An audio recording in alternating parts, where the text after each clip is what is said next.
អាកាសធាតុប្រែប្រួលមិនទៀងមេឃធ្លាក់ភ្លៀងជារៀងរាល់ថ្ងៃសំណួរសួរថាបន្ទាប់ពីយើងបាញ់ជីបំពន់ឬក៏ជីថ្នាំហើយត្រូវទឹកភ្លៀងតើប្រសិទ្ធភាពជីបំពន់ឬក៏ជីថ្នាំទាំងអស់នោះនៅមានដែរឬទេដើម្បីឆ្លើយតបទៅនឹងបញ្ហានេះពុកម៉ែបងប្អូនត្រូវពិនិត្យទៅលើកត្តាធំមួយចំនួនដូចជាប្រសិនបើពុកម៉ែបងប្អូនបាញ់ហើយភ្លាមត្រូវទឹកភ្លៀងនោះ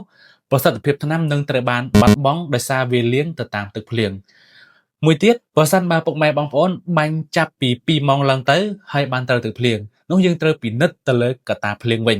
បើសិនបើជាលក្ខណៈភ្លៀងស្រាលរលឹមផ្សែងក្រូចហើយរយៈពេលខ្លីនោះប្រសិទ្ធភាពថ្នាំមិនត្រូវបានបាត់បង់ទេក៏ប៉ុន្តែប្រសិនបើភ្លៀងជាលក្ខណៈរលឹមផ្សែងក្រូចដូចគ្នាប៉ុន្តែវារយៈពេលយូររហូតដល់ថ្នាក់ដក់ទឹកឬក៏ចុំទឹកនៅក្នុងបរិវេណចំការចន្ទទីពុកម៉ែបងប្អូននោះប្រសិទ្ធភាពថ្នាំក៏វាបាត់បង់ដែរបាទទោះបីថ្នាំនោះមានប្រសិទ្ធភាពខ្លាំងយ៉ាងណាក៏ដោយ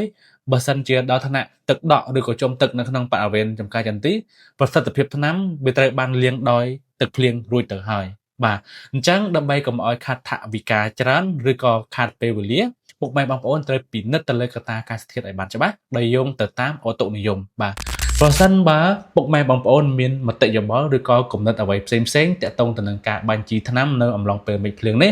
អាច comment ចែករំលែកនៅក្នុងវីដេអូនេះបានអរគុណ